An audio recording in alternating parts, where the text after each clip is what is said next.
सबसे पहला मेरा सवाल यही रहेगा कि जैसा मैंने कहा न्यूट्रिशन पर, खाने पर सबका फोकस एक बार फिर से आ गया है। जो लोग कोविड से रिकवर हुए हैं, बहुत सारे लोग मानते हैं कि प्रोटीन इंटेक बढ़ा देना चाहिए। तो सबसे पहला सवाल यही होगा, क्या वो बदलाव किसी को डाइट में लाने चाहिए जब वो कोविड से रिकवर हो रहे हों? Hello, thank you so much for having me here.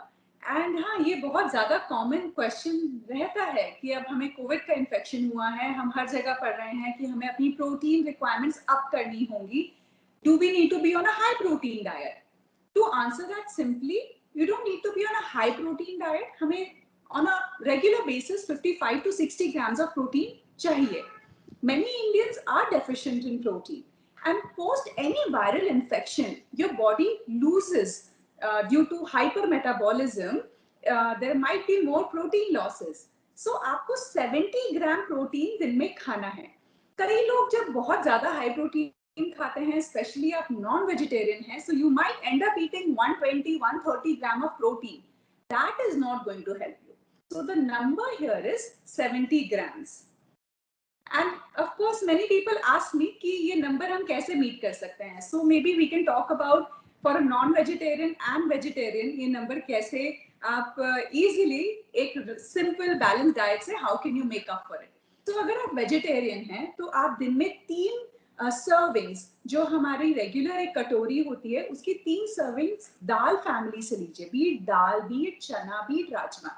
अगर आपको ये लगता है ये बहुत ज्यादा है तो आप अपना ब्रेकफास्ट दाल का चीला बना सकते हैं, दाल की इडली बना सकते हैं, दाल सूप ले सकते हैं, but 3 servings minimum. 1 serving of yogurt in a day 200 grams आप ये ब्रेकफास्ट में ले सकते हैं. योगर्ट एक बहुत अच्छा प्रोबायोटिक भी है, सो इट रियली हेल्प्स आपकी इम्यून सिस्टम को बाउंस बैक करने के लिए. वेजिटेरियंस कंप्लीट प्रोटीन्स पे फोकस करिए, क्योंकि हमें कई बार कंप्लीट प्रोटीन्स नहीं मिल पाते. What do I mean by that?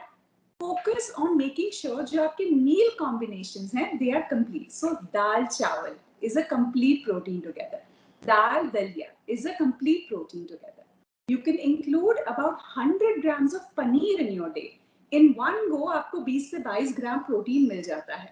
So if you are having 3 servings of dals, 1 serving of yogurt, 100 grams of paneer, and 2 servings of either pseudo cereal, which is Rajgira or Amaranth, or a millet like ragi, jawar, bajra, then you're all sorted for that 70 gram. And अगर आप non vegetarian हैं, आपको एक मील जो non vegetarian meal होती है, be it grill chicken और fish, chicken tikka, उस एक मील से आपको इजिली 30 to 40 ग्राम्स प्रोटीन मिल जाता है. So no worries there.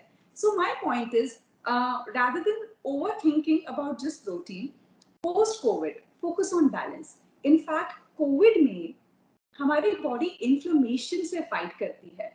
Inflammation एक बहुत ज्यादा बड़ी प्रॉब्लम होती है during Covid and post Covid. And anti inflammation effect fats का होता है. So make sure while you are taking care of protein, you're also including healthy fats in your diet. In fact, your fat requirement is up to about 50 to 60 grams post COVID. And these have to be healthy fats. So I don't mean refined vegetable oils.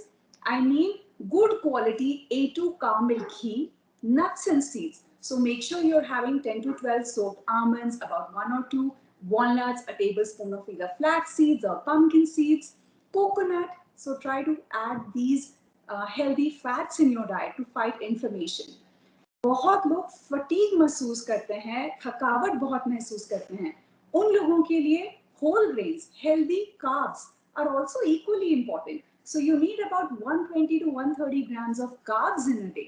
So try to get it either through hand pounded rice or dalia or hamari roti. You can add sattu, upma, if idli. So all these whole grains if you're feeling very tired. So I feel our focus has to be on balance, not just on one macronutrient. Okay, अब आगे बात करते हैं supplements की, क्योंकि minerals और vitamins की बहुत ज्यादा कॉन्वर्सेशन होने लगी है और बहुत सारे लोग अपनी मर्जी से ही जिंक लेना शुरू हो गए हैं एंड देन अलग अलग तरीके की विटामिन्स भी लेने उन्होंने शुरू कर दिया. तो आप क्या कहेंगी, ये जो सप्लीमेंट्स को लेकर इतनी ज्यादा कॉन्वर्सेशन है और एक तरह से लोग दीवाने होते जा रहे हैं? डोंट सेल्फ प्रिस्क्राइब, आप प्लीज सप्लीमेंट सेल्फ प्रिस्क्राइब मत कीजिए. I know it's very tempting, हमें लगता है कि हम सप्लीमेंट्स लेंगे तो ज्यादा हेल्प करेगा, बट एक्चुअली वो बैकफायर कर सकता है. So please consult your doctor, a nutrition expert who is who can give you the right advice, क्योंकि आपके ब्लड टेस्ट के हिसाब से, ऑप्टिमम लेवल्स के हिसाब से ही आप सप्लीमेंट लीजिए. ओके अब क्योंकि बहुत सारे हमारे जो दर्शक हैं वो भी नोटिस कर पा रहे होंगे, मैं पसीने से बहता जा रहा हूँ, ये ह्यूमिड वेदर है, मॉनसून आ चुका है, तो आप मुझे बताइए कि ऐसे सीजन में जब इतना ह्यूमिड वेदर है या बारिशें शुरू हो गई हैं, डाइट में क्या चेंजेस आने चाहिए, ऑल्सो कंसिडरिंग कोविड-19 बिकॉज पैंडेमिक अभी भी है. राइट. सो इन मॉनसून हमारा डाइजेस्टिव सिस्टम वैसे ही वीक रहता है, so easy to digest food लीजिए. Be it khichdi, be it moong dal and chawal, be it egg and roti, egg and rice. So simple combination, easy to digest combinations. इस season में बहुत ज्यादा सैलेड्स जो हम वैसे भी नहीं खाते, प्लीज अवॉइड कीजिए, बिकॉज एक हमारा लिंक रहता है कि अगर हम we are trying to be healthy, we want to have more greens, but this is not the season to have raw greens. If you want to have your greens, cook it and have it, and focus on easy to digest food combinations. This is the time you want to give your digestive system rest.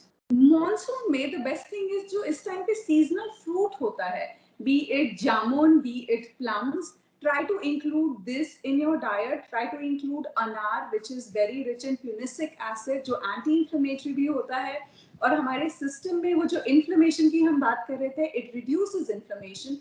So try to include these Indian berries in your daily diet.